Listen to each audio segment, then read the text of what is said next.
guys, how's it going? Time for an October garden tour. It's about mid-month.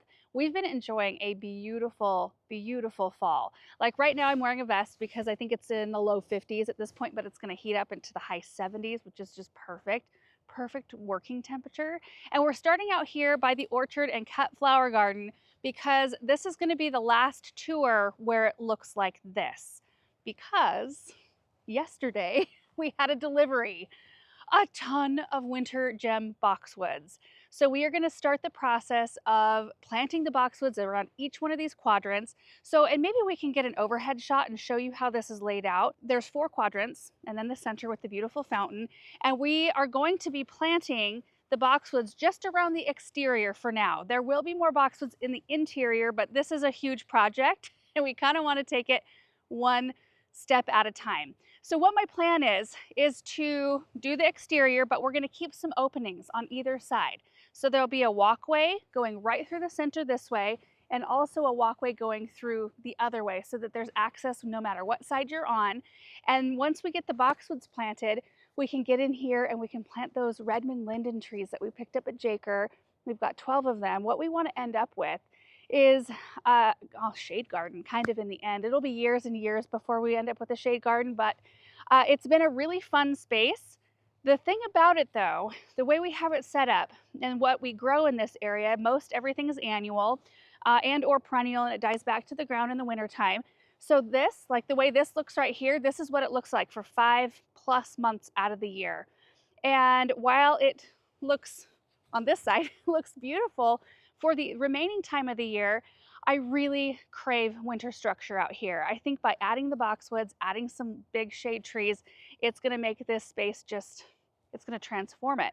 And until it turns into more of a shady spot when the trees get larger, I will still continue to grow a lot of the same things that we're growing in here. We'll still probably have dahlias, we'll have zinnias and cosmos and a lot of the things that we grow out here, but in smaller quantities and in a different configuration. So right now we've got 60-foot long rows. It's huge, 60-foot long rows. And so in the end, I'll probably end up with rows again, but the rows will be about this long in each one of the quadrants. So I'm really looking forward to just having it be a little bit more of an ornamental, is that the right word, aesthetically pleasing place for a longer time of the year. And you guys know I do like a good formal garden. So adding boxwood structure out here, I think is going to be so fun. The orchard's doing great.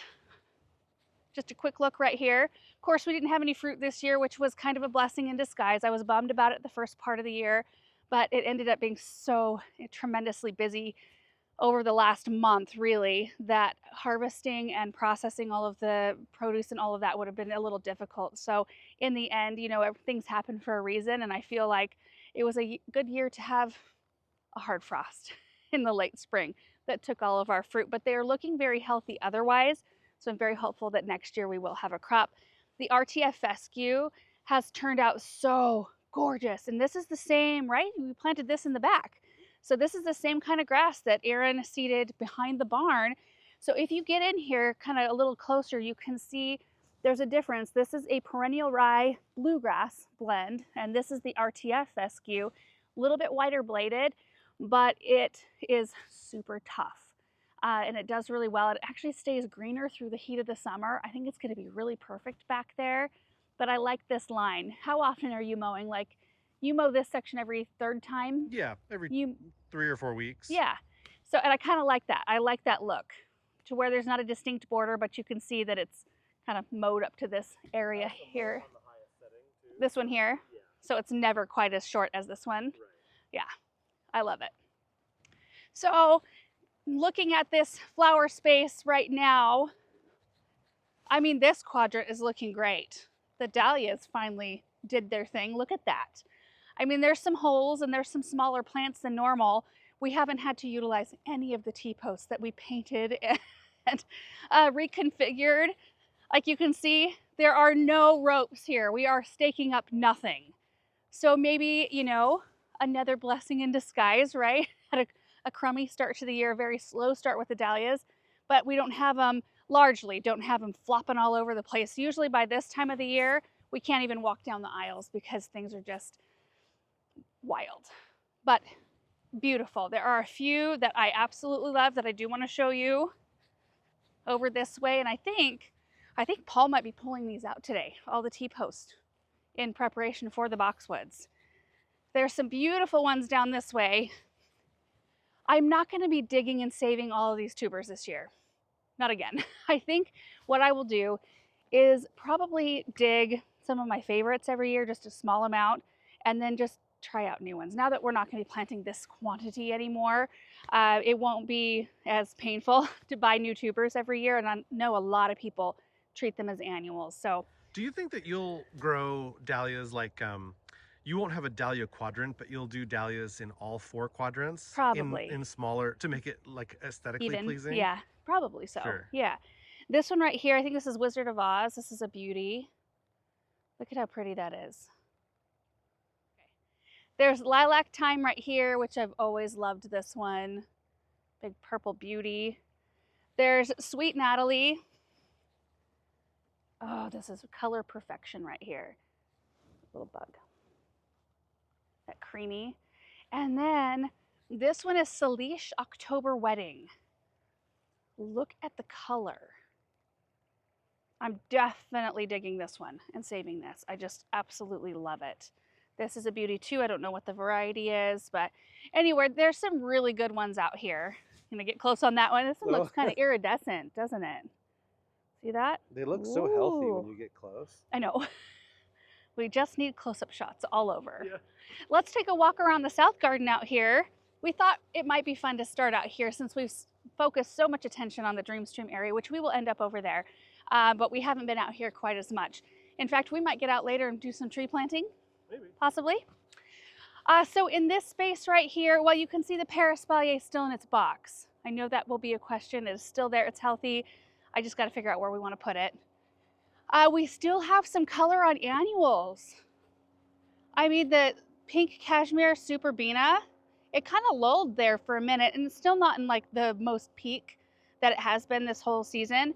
But for mid-October, pretty awesome. Hang on, there is an airplane. Everything behind it's doing great. You'll even notice that the eryngium that we transplanted from the cut flower garden has all rooted. All of it. And the ants that I was... It kind of looks sad though. What's What? it supposed to look like? Well, it's just had a traumatic No, I thing mean, what's happen it to supposed to look? What's Well, it's going to be tall. It's those blue spiky blooms from the cut Oh, flower garden okay, that the sure. pollinators love. It kind of looks like weeds that have been trampled. No? No, Okay. I feel like Peanut Gallery needs to hush over there. Okay. No, they're looking super healthy. If you would have seen them right after we transplanted, they Sure. looked way worse than this. Oh, So okay. we're happy with that right there. Oh, the Hoopla Vivid Orchid, highly recommend. Highly, highly recommend. We stopped spraying for budworms, and I think we're losing some blooms at this point. But I mean, what could you ask for this time of year? I know, Right? it's October. Like we stopped fertilizing and we stopped spraying BT probably a month ago. Do you think mid-September we were kind of like, it's going to get cold. It's Maybe. probably not worth it at this point. I mean, maybe we would have had a tiny bit more blooms, but I'm super happy with that. Our fountain's doing great. Hebe. We've got Russian sage, the denim and lace that still has a little bit of color on it, and the Vanessa Bell roses are looking pretty. These are like that real pale yellow. I mean, well, I guess there's a few that look good in there. There's some things that I am itching to cut back. They just look so bad. Not these, but some other things. You'll see. Back in black sedum here. The Fall in Love Sweetly anemones, another one that I highly recommend for sun or shade. This one was an experiment because traditionally the older varieties of anemones, we have not been able to plant in a full sun spot. They just have fried and struggled, and this variety says full sun on the tag, and I thought, we'll see. Maybe somewhere else it could handle full sun, but maybe not here. I think as long as they get consistent moisture, which they don't have any extra water, they just have the normal drip that we run to everything, but it's consistent. They have been so productive and so gorgeous. I love them. I wouldn't mind doing a few more drifts of these out here. Betony, like this kind of thing, like I'm kind of excited to be able to clean some of the perennials up that are tired. This rose is called State of Grace. This plant just always looks good. I only have one, but it gets, you know, it's a sizable shrub here. The leaves look good. It's always in some form of color. I really like it. Our mangave is still hanging on, even with its giant bloom stalk. And I want to see, I noticed that another one of our mangaves pushed pups in the center. And I wonder, which is weird, they usually have their, you know, push their pups around the bottom. I don't see anything. I'm not going to attempt to bring this in because once the mother plant blooms, it starts to die. So it's not worth the struggle that it would be to try to get this spiky thing moved. But this one's what? Catch a Wave, I think is the variety name. The Aphrodite. Yeah. Sweet shrub. Calicanthus, I think. You can see there is a bloom still over there, but I'm really loving the leaf structure back here. Right behind the Sesky Gold Dwarf Birch. That's a really great contrast. I like this. The coral berry. Yeah. Looks really good, doesn't it? You know what? All the coral berries look amazing right now. There's some of the tiramisu sedum in there, the creeping veronica, which this is evergreen. So this will look like this, even like with snow on the ground, you'll see little peaks of emerald green coming through. I love that. This is a nice view right here. All the stuff in the shot. Looks good. Wichita blue juniper. Yeah. Really and pretty. The grass shooting out on the side. That's a totem pole panicum and a calamagrostis. Is that how you say it? Avalanche on that side. Yeah, this area has turned out really nice with the color and texture, I think. We planted some of that new Delosperma right in here. I think it's the Orchid Flash. And it's done great. I mean, it has spread out. When we planted it, they were the size of the container, like this. So, I mean, it's like, what, quadrupled in size? One more right there. I know. What I figured is that it would root and I could cut off a chunk and fill it in. And also right here. I need to fill in right there. Oh, yeah. Yep, for sure. This one is called Lilac Days. This is a proven winner's variety right here. You can see the cold is bringing out some color. It's usually very like lilac purple. And I think it's supposed to be a small climber. So I think I read that you could train it to be a large shrub too, but mine's just like, oh, I think I need to provide some sort of a structure for it behind, which we can do. Look at this grass. That right there is actually a lemon squeeze pennisetum, but the leaves aren't as yellow or aren't as chartreuse because it's more protected right here. It doesn't get quite as much sun, but I love how it's filled this in and kind of incorporated itself around. Like I couldn't ask for more from a grass right there. Right above it, we've got an Autumn Brilliant serviceberry that's starting to color up. This one gets bright red, so I'm very excited about that. It's a beautiful spot over here. And you know, I was noticing our neighbors' trees, our borrowed view back there, they're starting to color up as well. And we usually have just a phenomenal bright yellow fall color show from those linden trees there. Super being a whiteout, still having some color here. And yeah, you can definitely tell with the Vista bubblegum. You should see if you can find a budworm in there. You think so? You think I could find one? I think that's what it is. You always seem to be able to spot it really quick. Well, I don't see any leavings though. Oh, really?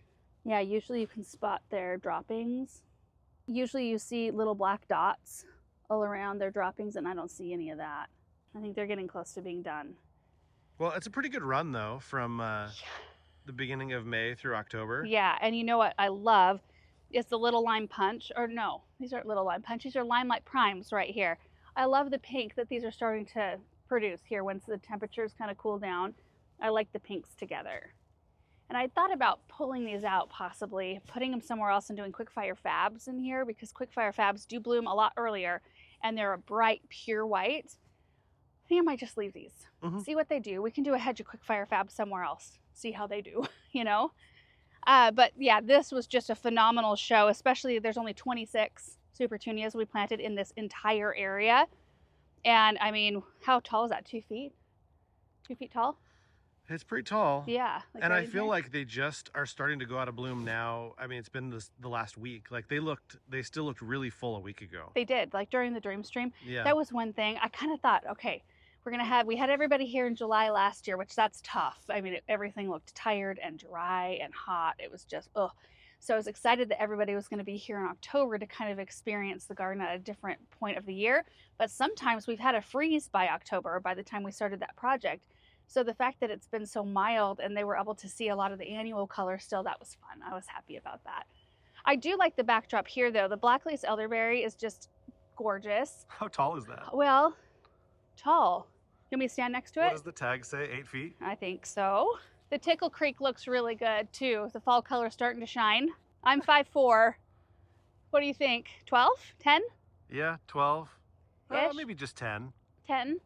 That looks taller than a basketball hoop, though. Is that how you gauge height? It is, yeah. It's my Nice. barometer. Well, this one probably looks the best of any one of them on our I don't know, that looks good too. One of ours got spider mites on the other side and it's looking really sad. So these are looking so good. But I do like the very fine texture. It's a very pale green in season, and then of course the yellow in the fall. And then we've got the dark purple. I don't even know if you call this purple. It's like a dark purpley green. And then we've got a cinnamon curls birch right here, which has the bright white bark in the wintertime. And you can see the fall color starting on the inside there, and it'll work its way out. And then one of my fave evergreens. This is the Blue Skies Serbian spruce. Fantastic tree. I love the structure of it. I love the color of it. And the cones are kind of a purple blue color. This is a type of buddleia that I planted a lot of back here with the idea of having a hedge of the buddleia behind our hydrangeas. And all of them, I thought all of them died. And then these two started sprouting little itty bitty sprouts at the base. And then they did this all in one season. I think it's lavender haze. Does that sound right? Is that a buddleia variety? I don't know. It's a very pretty color, but my hedge idea didn't pan out, and I'm not really sure I want to do that again, having lost as many as I did. There is a bloomerang lilac standard right here. It's enormous. We had to stay away from it because there was a bird nest with babies right in the middle of it, but that was kind of fun. And we've got our Corinthian linden tree, which I don't know what's going on with this tree. The trunk is enormous, like the caliper of this trunk. And it's also, have you noticed this, Aaron? How thick it is right here? Yeah. Like, is there something wrong with that? I don't know. This was one of the first trees that we planted out here when it still looked like Mars. It definitely grew. I mean, it's grown. Yeah, it's grown, but yeah, I'm hesitant to, I asked your dad, I was like, how long should we wait until this thing, puts on some size? Yeah. And he didn't really know. He was just kind of like, as long as you want to wait, I guess. Did he mention that they grow like weeds at their house? Yes. Yeah. It's like we put them in the ground, they just shoot up. Yeah. Like, but he well, we said the won't same talk about thing, or he said that for them, locusts are really slow. oh. But in our experience, when we plant locust trees, we get like 6 to 8 feet of growth a year, I Yeah, feel they're like, on those. pretty fast growers. The Sunurita roses right now, they are so pretty. What's that dahlia in that pot? Oh, this is one of, I don't know how I just skipped right over this. This is one of the new ones coming out. I think it's called Dayglow Yellow. It's like Virtuoso Dayglow Yellow, I really bright. believe. Isn't it awesome? Yeah. I mean, we come along and deadhead every once in a while, but they're easy. You just pop the little heads off like that. This pot had spider mites, and it recovered beautifully. This is the Supertunia Tiara Blue, new one for next year, as well as the Dayglow Yellow. I had some Scaevola Stardiva White in here, like one little branch of it coming through. So these definitely are plants to give space to. In fact, all of the small dahlias coming out from Proven Winners will show you a few more varieties. I recommend every single one of them. They're awesome performers, and we've had such good luck with them. And sometimes I don't feel that way about a new plant, but these, like, definitely, if you see them, they are 100% worth it. But the Sunurita roses here, if we can get close on some of these buds, they start off like a rose that if I saw it completely in bud phase, I might pass it by because there's a lot of red. But when they open up, they turn like this tropical, and then they age out really kind of light, and it's a little even more subdued when it's not so cool at night. The colors have definitely gotten more vibrant, but I just love it because it looks like there's several different colors of flower on the same plant. Oh, it's so pretty. I'm stuck in here. How do I get out? My larch isn't doing great. Is it dead? Well, no, there are new little things I'm seeing. We're gonna give it till next spring. I love this tree right here. It might need more protection. It might have just shocked because it was so dang hot when we planted it. So I'm just going to leave it and see what happens. Can you see the Supertunias through here? Like, I wonder why these. Well, it might be because the overspray from the sprinklers too, because if you notice, it's right next to the grass. Yeah. So, the overhead water it may not love, but these are. You know what? If you can work your way back here, Erin, you should show. You can see a ton of color on the hydrangeas right here. I just want to show you from my point of view right now what this looks like. It looks like there's a ton more color on the north side of the hydrangeas than on the south side. That's interesting. But yeah, those supertunias, which maybe we can walk around the other side, look amazing. There's some really beautiful things. This is a Miss Ruby Buddleia right here, still in beautiful color. There's also, I wanted to get close on this. Oh, This look is, at my grass back there. Oh, my oh, lines aren't super straight. what? My lines are a little. Oh, they look good. I could do better. This is a Brandywine viburnum. So if you look at these berries, they get, the white clusters of blooms, but then the berries that they get are blue and pink. More on this one. Look at how cool that is. So much interest, and then you can see the fall color starting to shine through. So soon, this will be just a beacon, a red beacon right here. I'm very much so looking forward to that. But if we look out over here, you can see the echinacea. We started from seed this last, like late winter-ish, and they're doing great. I think we planted like 40 some little plugs out here, and I think I'm going to move more out from the vegetable garden or the cut flower garden rather, because I think that having a huge bank of echinacea would be great right here because they're so low maintenance, always in color. These are a Siberian iris we transplanted from behind the chicken coop. Love the texture. And then, like, beautiful. And I think the thing I really like about this little display is that they draw your eye back. Instead of just being kind of a chunk of color out here, which is what the next grouping of annuals does, I had a few extra that I popped, I think like 3 extra that I popped back in there, and they just kind of create that flow. And I think that's important and something that I noted this year and thought I need to pay attention to how I'm planting these things because I want that feel more. I love it. While we're out here, we'll just take a quick look at these annuals. The Supertunia still have a lot of color. Superbena are kind of flushing out, but you can still see what the color was. So Supertunia Saffron Finch in there. Superbena, I think these are the Violet Ice. I thought it was Cobalt, but I think these might be Violet Ice. They're a little bit more pale in color. And then we had an Angelonia, Super Blue, and Diamond Frost. Diamond Frost has been nipped by a little bit of cold. We did get to 36 one night during the Dreamstream build, and it did damage some coleus and Diamond Frost, things like that. But this was a really fun display of color this year. We really enjoyed it. Okay, we'll go back in here. Our Rock Steady Chase Tree still doing well. I don't think we missed much right here, except for the pincushion flowers that we dug up way early this season. I'm not sure I did that on video. I think I just did that one evening with the kids. But we dug a whole bunch of these and brought them out here, and they're just awesome. I love them. We've got a James Galway rose I planted this year, and then one of you pointed out it's a climber. So I'm gonna have to find either something for it to grow on, or I'm gonna have to dig it and remove it, put it somewhere else. It's very pretty. And this is a European white bark birch. It's a hedge birch. Erin really wants to get after the bottom branches, but I love the cascade of branches all the way down. Wouldn't it look so much better if you cut some of the lowest ones? No, I love it. Chitalpa planted this one this year, and it was way smaller when we put it in the ground, and it's just been in bloom all season and just perfuming the whole area. Highly recommend. Planted up a lot of perennials in this area this year. We've got some Monk's Asters looking amazing. Like, look at how big these flowers are. Wonderful for late summer, fall color. I'm surprised that they've got this many blooms on them for being first year plants, honestly. We've also got some green jewel echinacea that just need a chance to kind of root in. Some lavender in here, some sedum. Looks like it's getting too much water. We'll have to adjust that. But the all dressed up roses, I think we may have showed you these earlier on this season. We had to cut them completely down to the ground, and they have been in color for most of the season. Like, they pushed a whole bunch of growth, but not only do they have beautiful colored flowers, but the leaves. Glossy green, healthy. This is just such a good variety because it seems like no matter what happens to it, it always rebounds and pushes brand new, fresh, beautiful growth. We've got 3 of them in here. Drops of Jupiter oregano.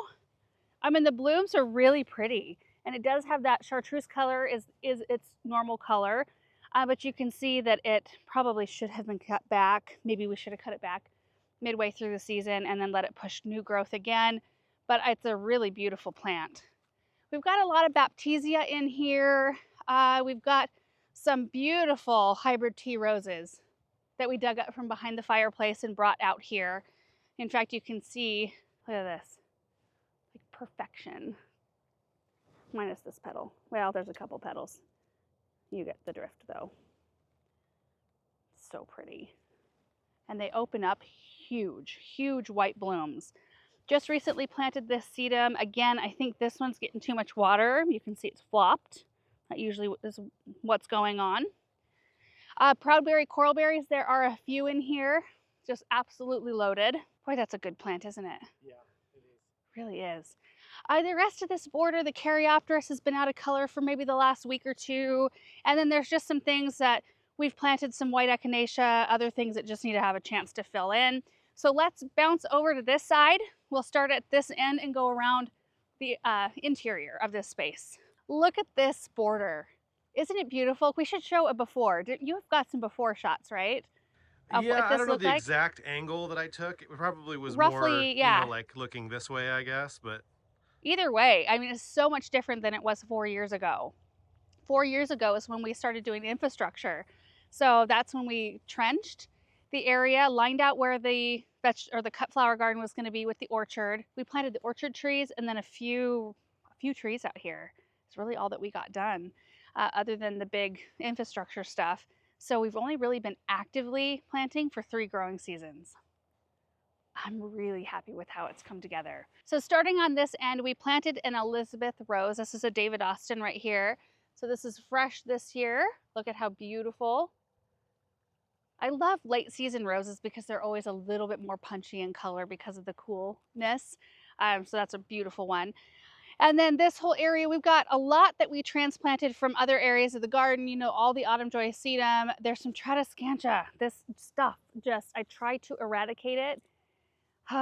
Beware. If you plant tradescantia, spiderwort, it's a little bit of a difficult one to get rid of. And you know, if you like the structure of it and the way it looks, then great. But for me, it's a little bit of a messy perennial in the way the growth structure. See that?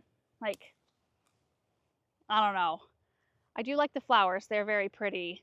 But it seems like the tips always start to brown kind of like a daylily. And so halfway through the season, they always look a little bit sad. We've got some pufferfish hydrangeas in here that are looking just done for this season. And I'm hopeful because they were so nice for most of the season. I'm hopeful that the longer they're here and the more of a chance they have to root in and establish, I hope they don't dry up like these do or have for us. it was a tough year, and I don't remember them doing that last year. No, it was a tough year for them. You're right. We had over a month of 105+ degree temperatures and a lot of wind and a lot of smoke. It was tough on a lot of things.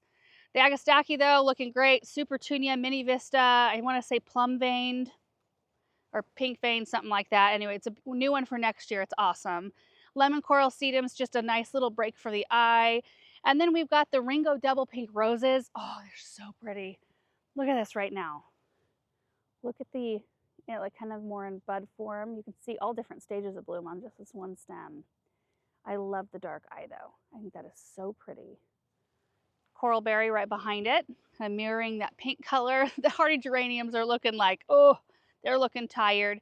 The 9 bark looks awesome. That's a ginger wine right there. Do you feel like you talk about how the geraniums are looking tired in every tour? Well, the thing is, here's the thing. No, but like, hear me out though for a second. I'm pretty sure I could clip almost every single garden tour this year. He's gonna go to the effort, you guys, of and you looking would say through every the single one. same thing every time. So here's the deal, and I think you could probably clip me saying this every time. We never cut these back at the right time. Like they flush out, bloom, and look beautiful, and then they're always like kind of pushing more blooms. So I'm always a little bit like, oh, I shouldn't cut them back. This is like maybe late June. What we need to do is come back and do like a full cut back, no matter what bloom stage they're in. We need to do a full cut back in June, right after their first flush, so that are more fresh by this point of the season. Do you think there's a certain point where you just have to like accept reality that maybe that's something that will never I will happen? prove it to you next Okay, season. okay. Yes, I will. Anyway, I was talking about the 9-bark and how I think this is about its mature size. It's a gorgeous plant. And you can see the growth habit of this. It has never been cut back. And they say that if you go in and cut them back, they never really regain their natural shape, which is kind of this arching stem sort of vase sort of shape. So this shows you what it looks like when you just leave it. What does it turn into if you were to trim it? Do you know? I mean, they're still a pretty shrub, but there are so many different sizes of 9-bark out there, like mature sizes, that you can pretty much select one to fit your space. Does it turn into more of like a ball? Yeah, and you can just see more awkward branching. Oh, got You it. know, because when you cut it back, it just like it creates more lateral branching instead of leaving kind of that leader essentially. Sure. So it keeps that normal shape or natural shape rather. I love this mix so much. So we've got the Angelonia Wedgwood Pink in the center here. And then we've got the Supertunia Mini Vista Plum Veined, and then the Bluebird Nemesia, which has held up even in the 100+ degree temperatures. It's been a beautiful accent plant. And the fact that a Mini Vista did not overtake that is crazy. We've got another airplane. That one's closer.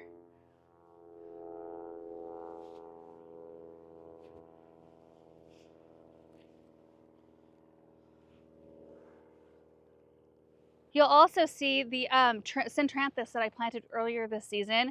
It was like this big when I put it in the ground, and it's put on a lot of beautiful growth. So I'm very happy about that. Okay, we've got a beautiful crabapple right here. I think that's a, what is it?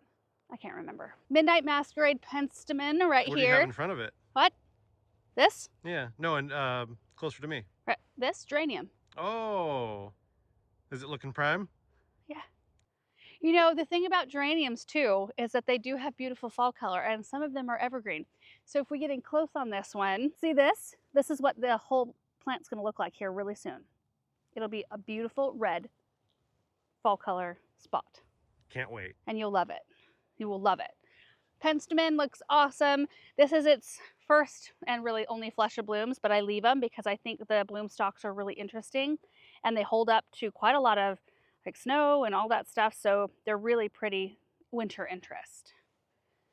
Then we've got the cottontail yarrow right here, which this side's looking a little bit more fresh, but my word, they look like a baby's breath, but they're not. It's a type of yarrow. It's really quite interesting. Really pretty cut flower. Here's another one of the chatalpas right here. And we've been kind of talking about how we're going to do a project in here, which we are going to do, but it just didn't come to fruition this year. So that'll be a next year project, which honestly is fine by me. I think it would be nice to be able to focus more attention on it once it starts to, you know, come together. So this will just be an open spot for now. The Queen Nectarine Agastaki, amazing this year. You know, I planted it year before last and most of it died out. So I thought I will try it again. Usually I will try something multiple times before I'll give up on it. And this one has just been gorgeous this year. And our red bud that I pruned up this spring is looking pretty good. I think you would probably still like to pull it out. I'm gonna give it another season and see what happens. It hasn't died back any further, so I don't know. Kind of looks a little windswept. Yeah, architectural. Yeah, that's a glass half full. Absolutely, you have to have a glass half full when you garden. Yeah. Honestly. Niagara Falls Panicum right here is an amazing grass. I think these right here are what sold my mom on this type of grass. Seeing them like in their mature size and shape and just, they're so wispy and magical. We planted 2 of these in their garden just recently. I love this grass. We've got some rugosa roses in here, which are starting to sprout. Look at that. That's spreading. Excellent. Kind of reminiscent of the Sumacs a little bit. And then we did plant a multi-trunk birch right here, which I absolutely love. I love it from every direction. And our hollyhocks, look at this.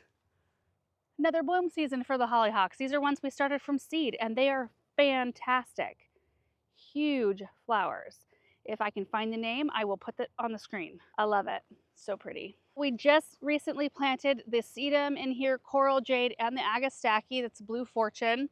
right at the base sort of these reminiscent coral roses, which are very vibrant right now. They're vibrant all season, but like extra vibrant, very kind of tropical looking.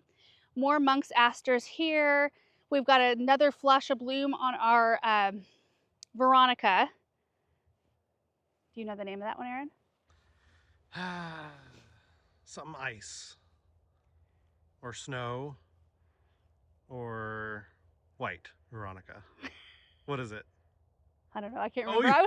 I was hoping were- you would remember. I can't remember. I thought it was a test and that you knew. No, it's an awesome variety. I really like it.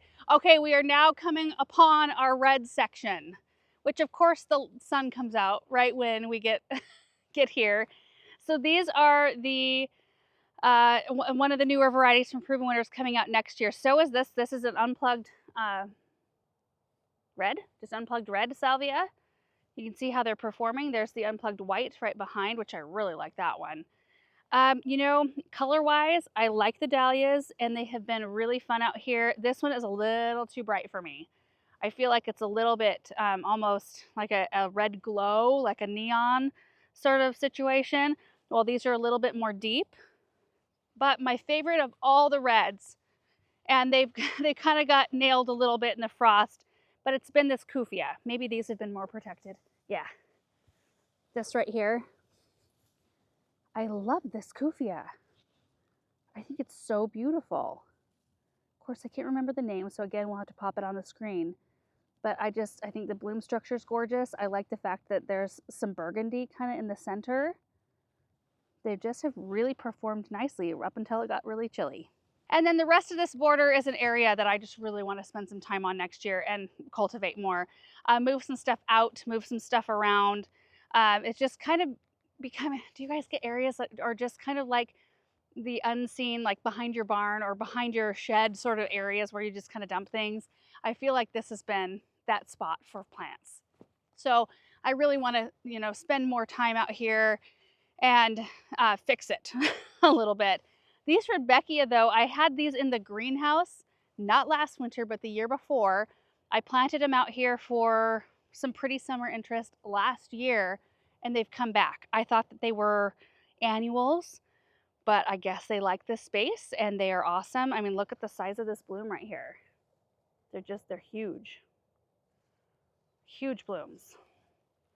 This is the marshmallow bidens, kind of flushing out, and we've got some echinacea that's the purpurea right behind it that doesn't have color anymore. We've got a few roses in here, more of the pink cashmere, which there are some buddleia in here, and a Dobbs frosted juniper that the Super Bean is like trying to take it over, but the chautauqua looks awesome. Look at that. And then this whole corner is new. I planted chamomile in here, which I'm hoping it seeded itself around because I'd really like the chamomile to be kind of a solid thing right here. But we did also plant some little seedlings I started of the Fama Blue pincushion flowers.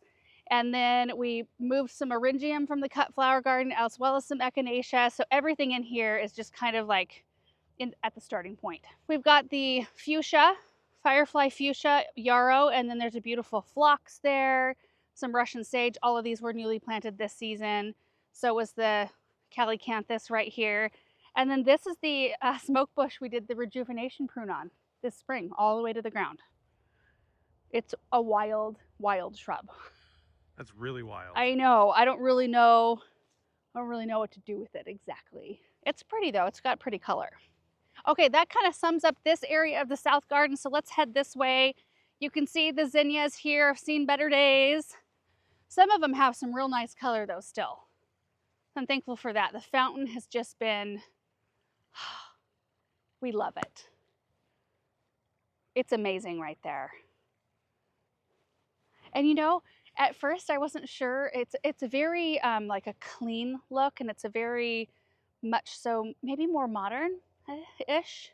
Would you say it's more modern-ish in its design compared to what I usually pick? Yeah, maybe. Usually I pick things with a lot more ornateness to them, and I love this. I don't think I would pick anything different out. If I had the chance again, I would pick that.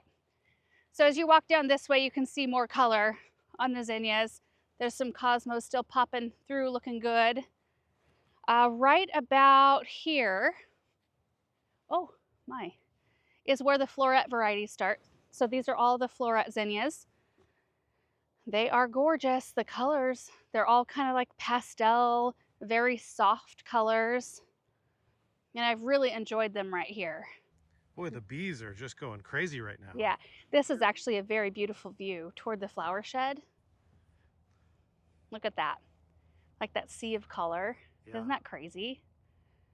Sunflowers are ready to harvest. So we grew some sunspot sunflowers here, and we always wait until the backs are starting to yellow and they have some of this like these spots on them.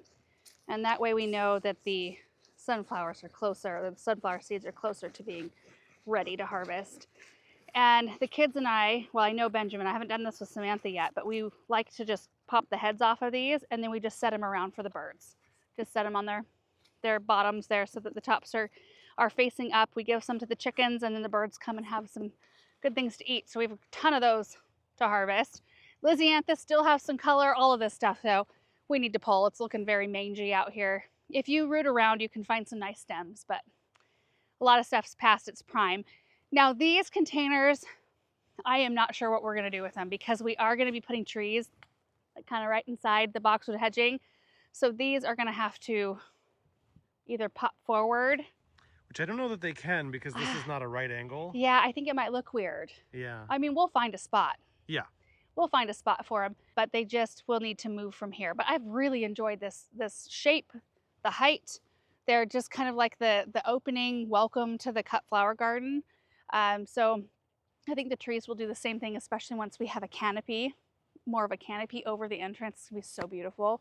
How many years away? Oh, a lot. We're probably like 10, 15 years, probably. What if the linden trees grow like the Corinthian lindens that you planted? No, I don't know. I'm not going to think that way. They'll grow.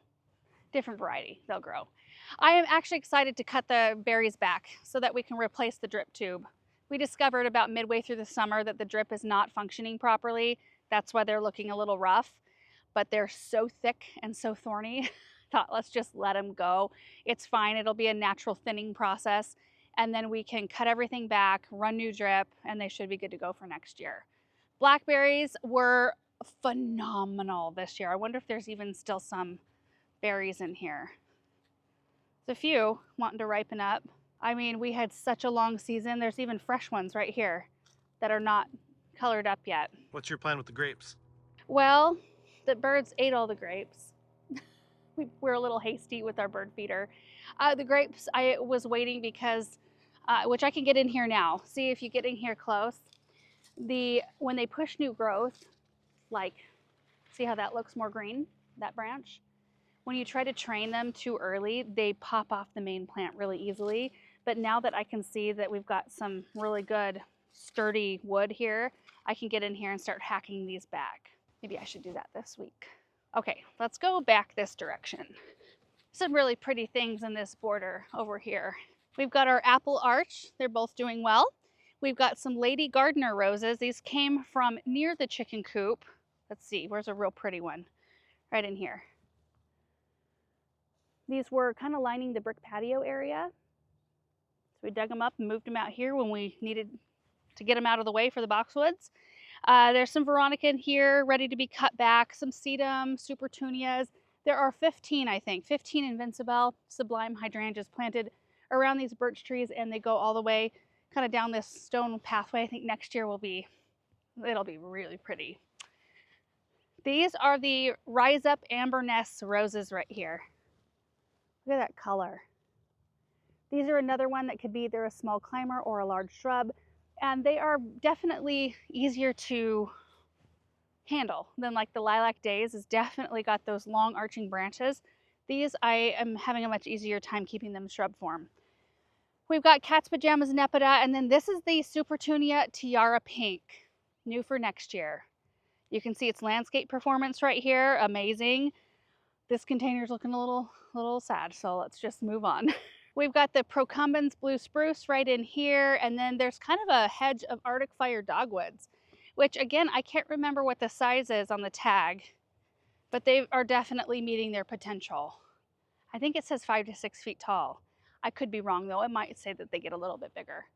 but they're phenomenal. I think this next spring, I'm gonna cut them all the way back down to the ground so we can get fresh stems and really bright red color. They have best color on first year stems. Kat's Meow Nepeta has beautiful color on it right now, and there's some ginger wine 9-barks in here. Echinacea, which are done blooming, but the seed heads we leave because they look awesome in the wintertime and they provide some forage for wildlife. Really pretty. Russian sage, and then we have firelight tidbit hydrangeas. So kind of cruising over to this side, the same kind of configuration at the beginning here, but the Heliopsis Tuscan Sun, these are the ones I'm itching to cut these back. And we do, I don't know, every year is a little bit different depending on how much time we have. But there are some perennials I don't like to leave up through the winter because they look so bad. So we'll just go through and kind of selectively prune some stuff out. Any really tall grasses we try to cut back in the fall because they can't handle the winter moisture and they flop over and they become a huge mess. This kind of thing. There's really not a lot of forage for wildlife, anything like that on these plants, so I'm going to cut these back so it looks nice and tidy. We've got some Cheyenne Sky Panicum here, really pretty seed heads. The monk's hood looks amazing. Look at that. They are gorgeous right now. I need more of those. Kind of giving that the delphinium vibes, but almost more like thick, the bloom panicles. Reminiscent crema, no, is that a reminiscent crema? I can't remember. It's a beautiful small rose right here. And then let's take off down this way. You can see little peaks of the dahlia, pinkerific. I still have yet to remember all those names, but haven't done a lot in this space. I did plant the Veronica in here. That's kind of like the only new addition this season. But look at these hardy geraniums, Erin. How about that? Aren't those beautiful? Yeah. Yeah. Did you cut those back? Those I planted this summer. What's this guy right here? That's a Nicotiana. Oh. It just popped up there.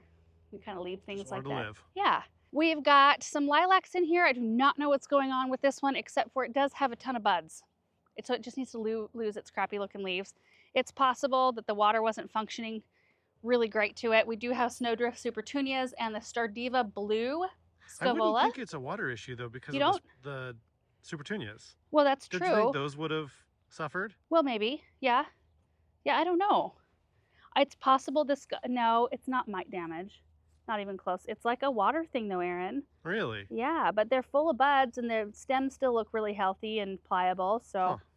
sometimes plants just do weird stuff that you just really can't pinpoint because the other two look okay. They're not great though. And they're not great, so we'll see what happens. Lamb's ear, didn't really do much here. I did add this rose. It's just funny. From year to year, I'll focus on different areas of the garden, but this is a pretty one. I think it's a gorgeous color. Midnight blue, I think is what that one's called. And then over here, my goodness. We need to clean some containers out, but the chatalpas have really put on some size. And remember, those died all the way to the ground. And this is what they did this year, just in 1 year. The coleus rather, look at what happened in the freeze. What wasn't even a freeze, but it got close. Those aren't looking great. But then we've got this violet dahlia right here. Virtuosa something violet, really pretty color. This area is just very thick. This is a reminiscent pink rose right here. I love these. They do get some arching stems, but the color, the fragrance, they're just amazing. I've got them underplanted with lemon jade sedum right down there. Oh man, look at this coleus. Yep. Time to go. Definitely tell we're getting close. All the Agastaki we started from seed this last winter did just so great. It's behind these roses. It looks so good. These are the Flavorette Honey Apricot roses right here. Oh, look at this, Erin, right here. Look at that. So beautiful. Supertunia Mini Vista Marine down here. Tons of iris that we transplanted from back right behind where the Dream Stream is now. All looking really good. And look at, Erin, there's not many brown tips. No. Isn't that interesting? Could be worse. Could be worse. These look awesome. I mean, look at these versus the coleus over there. These look great. And these are the White Swan Marigolds and Cruspedia we started from seed this last year. I had a few extra. that didn't make it into the cut flower garden, so I thought it'd be fun to pop them in a flower bed, and I think I'm going to continue doing that. Because when they're not in a cut flower situation, but rather worked into a bed, people that walk by are like, what is that? What is that plant? I need that in my garden. I have to tell them it's an annual, but it's just kind of an unexpected texture in a space like this. It's like a Dr. Seuss Yeah, plant. absolutely. I mean, look at that. It's so neat. They're drumstick flowers. Right around here, just real quick, our container is definitely windswept. I don't know, maybe we might have lost one of the plants that was right here, but this one got mites and had aphids. It's had struggles, but it looks good from the other side, thankfully. A lot of the flowers still look pretty good. Yeah, but the echinops that we started from seed this last winter look awesome. We have them all throughout this area. Look at those blooms. They're beautiful. We have a chokeberry right here, full of chokeberries, which are edible, but they're very like astringent is what they say, and not like super great. So usually this is like a last resort for the birds, but it's still providing something. Oh, look at there's some yellow hollyhock blooms. Supertunia tiara pink again here. I really like this border. It's just a little bit wild, but super beautiful with the Russian sage, which has seeded itself. So I did not plant this one here. I did not plant that one there. They just have kind of spread out a little bit. But this view is always pretty. I love it. I love looking through there. Okay, let's head back toward the house, maybe the west side. Take a look at the annual bed right here before we head over to the west side. If you get close on this, Aaron, these are such a honeybee magnet. Can you see all of those? Yeah. Like, play in the blue salvia is one of the best annuals you can plant for pollinators. They're like this all season long. But you can see the the sweet potato vine rather. One, it took over the supervena, and then two, it already got nipped by the cold night. So we'll be cleaning this bed out here fairly soon. But I was overall pretty happy with this bed. In hindsight, I probably would leave the sweet potato vine out. I feel like we say that all the time. Like it looks really pretty and like bright and things like that. But if you don't prune on it, or give it a ton of space, it will do this. Sweet potato vine is just, it's hard to figure out how much space to give it. I know. Because you don't want it to look scant in the beginning. Right. But then it kind of overtakes by the end. Yeah. Yep. Some fall color going on here. Red point maple and our locust tree, and then all of our red points here looking really pretty. You can see the ones that are more exposed to sun are a little bit more colored up right there. And I don't know, should we walk down the walkway here? Just a lot of perennials in here. A lot of them need to be cut back at this point. Limelight hydrangea standard looking pretty though. And our Royal Frost birch trees. Oh, they're so gorgeous. Love, love that. And then this has really stayed fairly contained. This is an instant karma elderberry. And we came through here earlier this season and really had to trim it up because it was, you know, huge and the undergrowth was very thick. And I haven't done it since then. And you can see there's a couple branches that have popped out, but not a lot. So I'm really happy with that. Oh, things are just like big and wild right now. Oh, airplane. I'm really looking forward to taking after this bed in particular. Just cutting stuff back, and I'm not gonna let roses do this. These are way too long of arms. Usually I'm a little bit more on it with the cut back here. These are Mary Rose variety. They're very beautiful. More drops of Jupiter oregano. And I've been noticing too this bed, because hoses are a little bit hard to get to it, we've been washing plants off in other beds, just giving them a little shower. This one has not seen that, so everything looks a little gray and dusty because it is. It's very dusty. Like, look at this. My goodness. I mean, there's some buds on there. There'll be some flowers, but that's way too much growth there. We'll cut back irises. It just needs some attention. We have some spots where I think the water turned off. Remember? It turned off for a little while, and I kind of looked out here and thought... not here. It did. The geraniums were wilted, and they were starting to crisp up. That might have been because of a filter issue. Oh, really? Our filters were getting clogged, and Paul went through and cleaned a bunch of them. So that's probably what it was. Gotcha.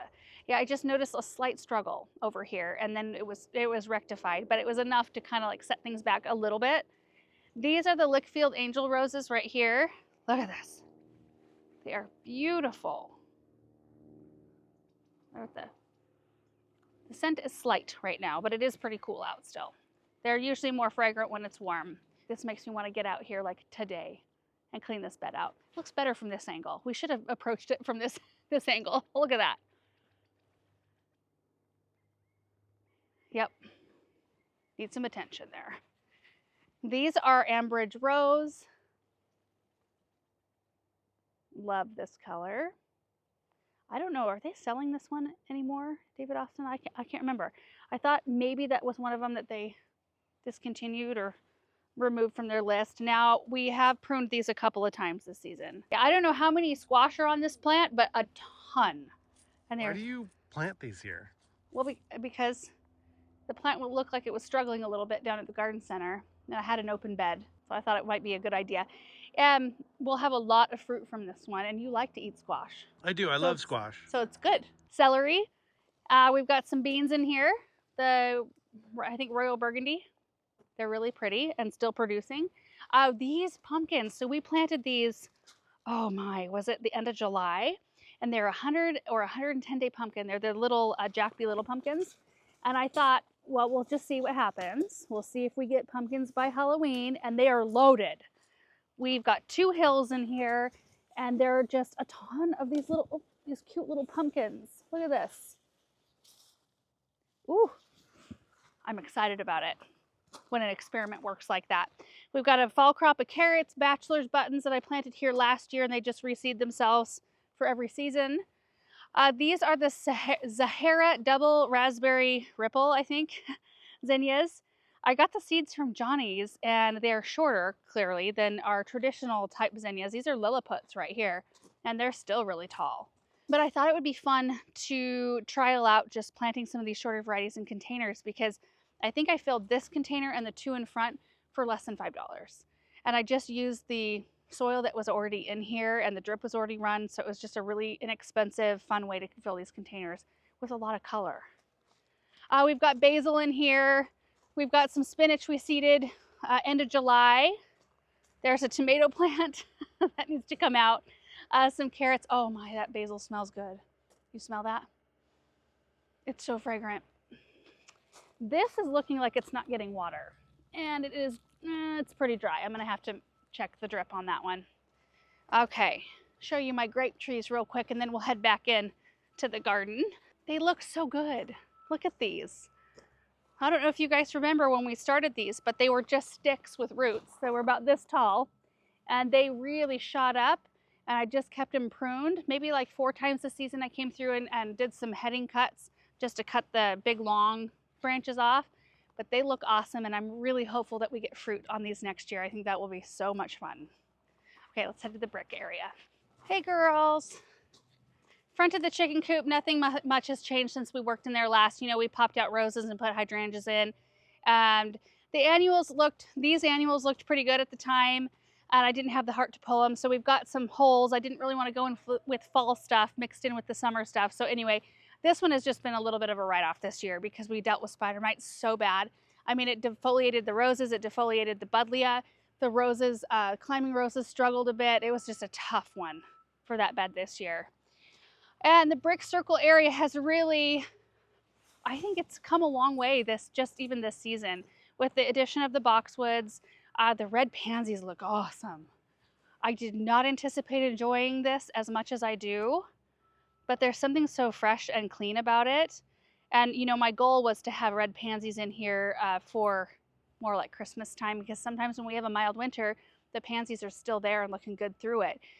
So I thought it could kind of carry me from fall to winter without needing to swap it. This is going to be a project here really soon. I'm ready to take all this stuff out. It has really outdone itself in this space. We've got the ridiculous coleus, sweet potato vine. There's some queen tut in here, surefire rose begonias, wire vine. Yeah, I did not anticipate this area exploding like it did. I actually would probably prefer it a little more tame, but sometimes I just want to leave something just to see what it's going to do. And it definitely has performed well. Okay, let's walk this way. I don't think we usually walk this direction in a tour, so it's kind of fun. You can see how this area is looking. You anticipate these bricks coming up, Aaron, like from starting here. It's starting to collapse, the walkway. Oh, yeah. Paul did fix the brick. So he came out here. It's this one right here. because it's got the freshest looking sand around it.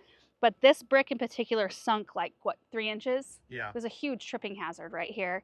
And the rest of the walkway is like buckling in the center to where when Samantha rides her bike on this, she still has training wheels on the back. So when they straddle right here where it's just low enough to where the tire spins and she can't move. See it cracking. Yeah, here and here. Yeah. Yeah. It's trying to, buckle. So anyway, the finish was ruined on these anyway from day one. The finish was not good. Like this powdery, I don't think the sand was put on quite proper. Anyway, so we will probably be looking at doing something else in this space, bricks again, but we'll just do maybe some work underneath and make sure they're properly braced up. I don't know about possibly adding some heat cables. I don't know what that entails, but I think that this area would be worth the expense doing it because we park, you just saw where our trucks are, we park right there. We walk on this walkway up to our back kitchen entrance, and this is the north side of the house. So it's the coldest side of the house, and we get thick ice through here. And if we could have a safe walking path from the house to the cars, since we don't have the cars in a garage of any kind, I think it would be worth the investment. So maybe another blessing in disguise, possibly. Maybe, you know, the bricks not working out here was a good thing, and then we can make it a safer area for everybody to walk. I know when we have people over here in the winter, I always send a text right before saying, like, be careful, please walk slowly, or use a different door, you know, to get to our house. I always love this view through here. You can see the caladiums in the pot. In fact, we can just step over here and take a look at them. They're looking a little bit tired, but I mean, for as chilly as it's been, I'm surprised they're even upright still.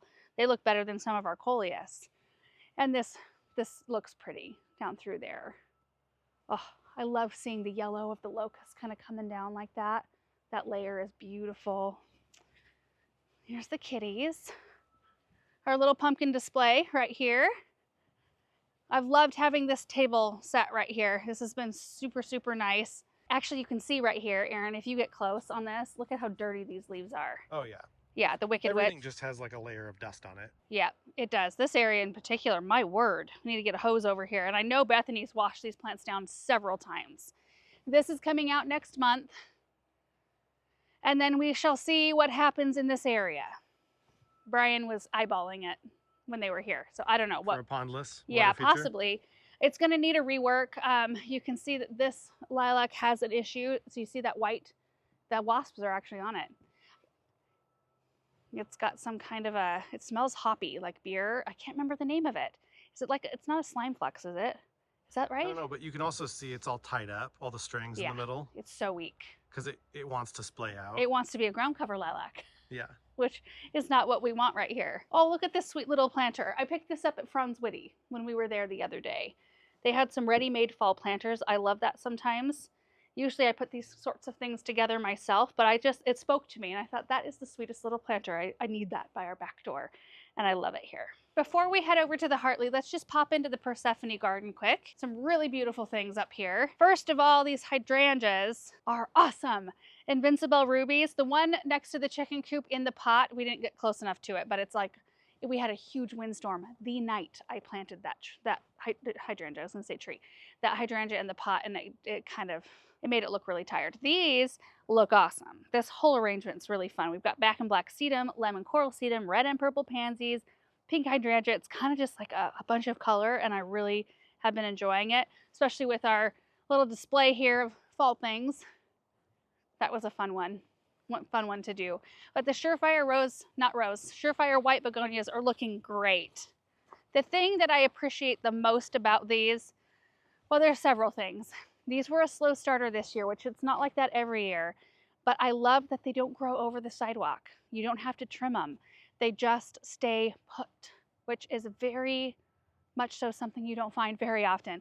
They also don't need to be deadheaded, and they don't look, a lot of white flowers, they look brown and like messy when they need to be deadheaded, but you're looking at plants that haven't been touched all year for deadheading, and that's how good they look. I really love that. And then just real quick, the color of the purple ash. Oh, it's so pretty. It's one of my faves for fall color. But also the Gatsby pink hydrangeas back here. Ignore all the spider webs. Hopefully there isn't any big old spiders in here. Look at the color. Oh, You've got the blooms, you've got the huge leaves, you've got the burgundy, you've got bright red. They're just a good one. And so is the phlox, the opalescent, still in color in October. I mean, not prime color, but color, which is wonderful. I wouldn't mind. I've got some roses and durvellas back here that aren't getting enough sun now. They got sun when I first planted them, but this is an example of one of the areas that has evolved. This is a June snow dogwood that I planted here, much smaller. And these things need more sun. So if I could move those out and then just Gatsby pink this thing up, I think that would be awesome. I could plant probably 1, 2, 3, 4, maybe 5 more in this space, and then have a little front row of phlox, and that would be perfect. I would love that. One thing that we've both really enjoyed this summer is the addition of the sprinklers in here for the jelly beans. Prior to this year, we had to hand water these, and we weren't very diligent about it, so they always looked a little bit sad. So the grass is looking very beautiful in its color, and this one as well over here. Sprinter boxwood's looking great. Denim and lace Russian sage still in good color. Isn't that pretty? And it's no fuss too. And the sod. Were you surprised by this? Like how beautifully it did? Were you? A little bit, yeah. I was kind of expecting, because everybody said it's going to like look really bad right after you install it. Like it'll look good when it's installed, then it'll turn and look bad, and then it's looking good again. But it's looked beautiful from day one. Just amazing. And then of course in this area, this is going to be one we start tackling this next year. We got the Pacific Sunset maples planted on either side of the walkway. We started the stones here, which I am imagining we will finish that yet this fall. We did get some more rocks delivered, some larger ones, so we'll get those finished. And then we'll start thinking about, I just didn't want to make too hasty a decision, you know, and so, I know Aaron laughs because he'd probably have this thing decked out with plants already. But there's a lot of work that's going to be involved with this too, because I've got a lot of plants to move, and I've never really had a big block of time to get that done. So we need to move plants and then start, you know, formulating, whatever, planting up our beds out here. I'm going to go this way so you can see the Julia Child rose trees, because they have really reflushed and they look gorgeous. Oh, and then the cool nights have brought a little tinge of pink to their blooms. Look at that. They don't normally have that in the middle of the heat. But boy, those are gorgeous. And so is the plain the blue salvia. Hopefully the boxwood hedging underneath is okay. We shall see. Oh, that panel's open. Should I close that? Oh, probably. Yeah, I wonder why. Oh, probably because we were tripping breakers at the pond. Oh, sure. And that's the sub panel that feeds that. Oh, gotcha. Okay, and the parterre garden's still looking phenomenal for the time of year. We've got our fall containers. We've got the bullseye salmon. Oh, they're dirty. They're so dirty.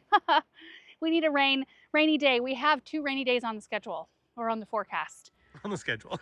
We've scheduled it. Yeah, I wish we could. That would be amazing. Really happy with this space right here. And of course, very happy with what we're about to walk into right here. The dream stream. So we've been able to, it's been about a week, just under a week since everybody left and went home. And we've had so much fun out here. In fact, I took a video, I posted it this morning, of the kids walking up and down the stream, just having the best time jumping on the rocks. And it was dark, and they were like, they didn't care. I had the fire going over here, and they were just bounding around. You could see the gorgeous Norway spruce right there. We showed you that in a video here recently, and it happened the day after everybody left. I was really hoping we could organize it to come when everyone was here, but I just love it. The whole thing. I mean, I'm just so thrilled. And I haven't really done much planting. I shifted a couple of things and replanted a few grasses that we had to dig out to accommodate the stream. But I haven't gone in with anything new. I might do some more later today or tomorrow. I've got more plants allocated for this space. We had a little drip blowout. Thankfully, it all pooled right here in the walkway and none of it got in the water. We don't want any of our compost getting in the water because that can trigger an algae bloom. But this whole space is just so glorious. Listen to that.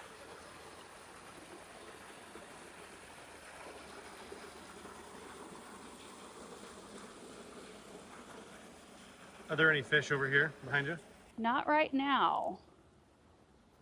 Wonder if I can chum them up here. I can't believe that just not even a week ago, this was a flat piece of ground.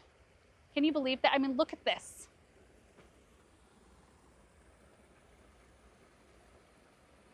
My goodness. Okay. Oh, here's one. It's coming.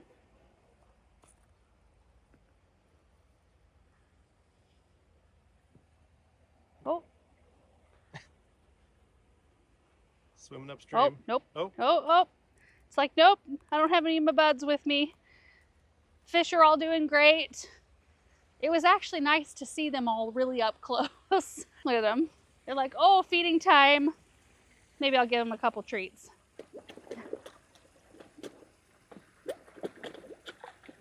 Oh, here. It is so funny. This white one, it's a toncho, I think. Greg will let me know if I'm wrong on that. Oh, geez. My goodness. That one is the most uncoordinated eater I have ever seen. Like, I will hold one of these out and it'll be coming straight for it and it just can't seem to like line up properly. Let's see. Oh, there we go. This one's my favorite.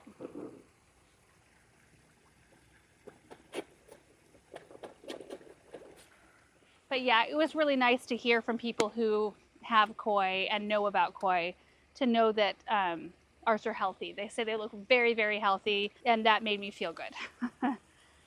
Because not really knowing what I'm doing and then having, you know, the string algae problems that we had this spring and wondering if we were doing all we could to keep the ecosystem healthy. Yeah, it was good. I've learned a tremendous amount over this last year. Whoop. Okay, let's walk over the pathway. Pathway's not here yet. We'll get pavers maybe done this fall yet. So we'll have paver pathways through here. Are you getting a drink, Russell? Hey, buddy. So this is where the flagstones will be. And this, if you turn around and take a look at this view, is my fave.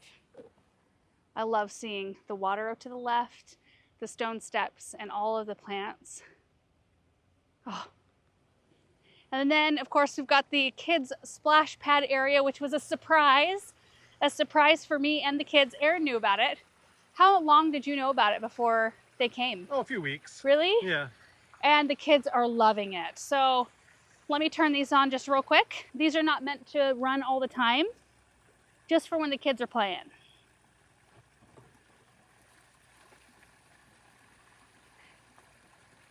And they can rotate those and spray each other and so on. So of course they love it. Now we've got to figure out what we would like to do back in this space. You know, there is a berm, another berm, they call it a complementary berm, so that like the idea of all of this kind of keeps on going a little bit and graduates down, because that is quite a large berm that they created for the waterfall area. I think we might bring some trees back in here. It'd be nice to have a seating area. So we do still have some powder dirt left, and I am really excited to get it all covered up. Last thing, you guys, I just wanted to walk a little closer to the tree line over here, the berm along the fence, because that was a big thing that happened this last month. Like, I would say just the 2 weeks leading up to the pond build, this was going on, and during the pond build, and then the pond build, it was just a wild time. But Aaron's grass is looking really nice. When was the last time you mowed this, Aaron, just for reference? Maybe a little over a week. Really? Yeah, it's getting a little patchy and need to get out here and mow. It's so vibrant though. Yeah. It is very vibrant. The tree line is just Glorious. It is. I know that was honestly one of the best. I mean, kind of like luckiest things that it worked out the way it did. Yeah.